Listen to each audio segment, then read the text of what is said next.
pense à toi et à ton Pokémon. À quel futur aspirez-vous ?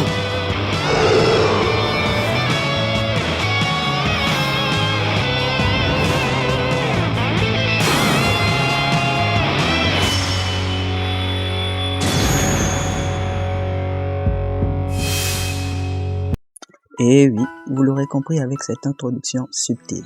Salut à tous, c'est Zidarius et aujourd'hui on replonge dans un classique de la Nintendo DS qui m'a particulièrement marqué, Pokémon version noir et blanche 2. Un jeu qui n'est pas juste une suite, mais une vraie évolution de l'univers Pokémon. Si tu pensais déjà tout connaître de la région du Nice, prépare-toi à être surpris.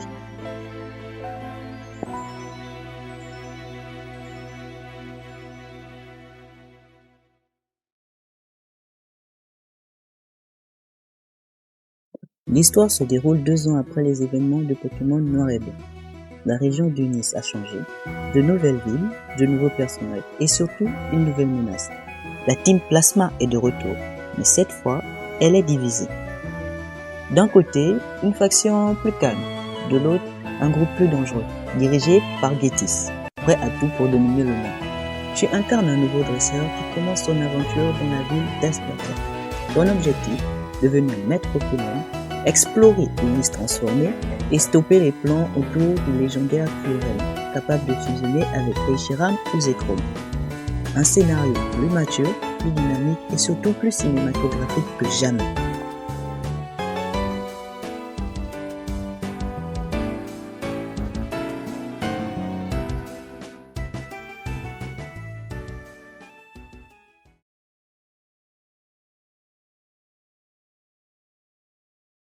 Nous allons répondre à cette question avec 5 points détaillés qui, selon moi, font tout le charme de ce jeu.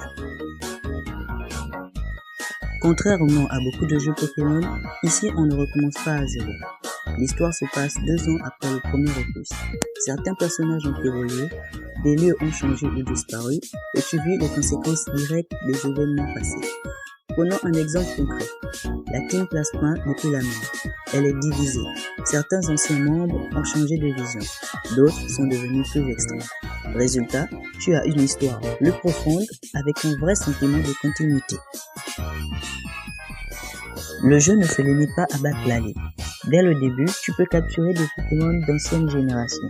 Il y a plus de zones à explorer que dans Noir et Blanc 1.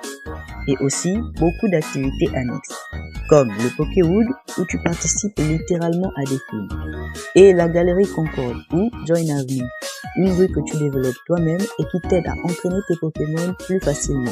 Résultat, même après la fin du jeu, tu as encore beaucoup de choses à faire. C'est une des meilleures idées de toute la licence.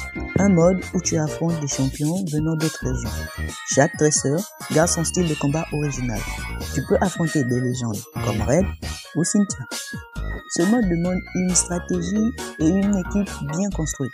Résultat, c'est un vrai défi pour les joueurs expérimentés et un énorme plaisir pour les fans nostalgiques. Les combats ont évolué par rapport aux anciens jeux DS.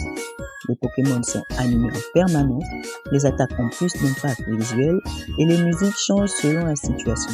Résultat, les combats sont plus vivants et immersifs. Le jeu est plus exigeant que beaucoup d'autres versions Pokémon. Les adversaires ont des équipes variées, certains utilisent de vraies stratégies. Tu dois réfléchir à tes types et tes attaques. Mais le jeu te donne aussi des outils pour progresser et tu peux t'entraîner plus facilement grâce aux nouvelles fonctionnalités. Le résultat est un bon équilibre entre challenge et plaisir.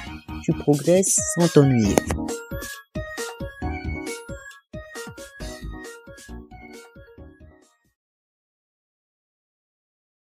Pour moi, Pokémon Noir et Blanc 2, c'est clairement l'un des meilleurs jeux Pokémon jamais faits. Pourquoi ? Il respecte les fans, il prend des risques, il propose une vraie continuité, l'ambiance est unique entre nostalgie et renouveau, et surtout, le jeu te donne cette sensation rare. Tu fais partie d'un monde vivant. Si tu aimes Pokémon, mais que tu veux une expérience plus riche, c'est un passage obligatoire.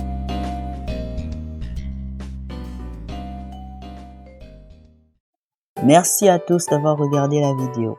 Cette vidéo est différente de mon contenu habituel. Si elle vous plaît, dites-le moi en commentaire. Si tu as déjà joué à Pokémon Noir et Blanc 2, dis-moi en commentaire ton Pokémon préféré dans cette version et ton moment le plus marquant. N'oublie pas de t'abonner pour plus de contenu gaming. C'était Zidarios, à la prochaine.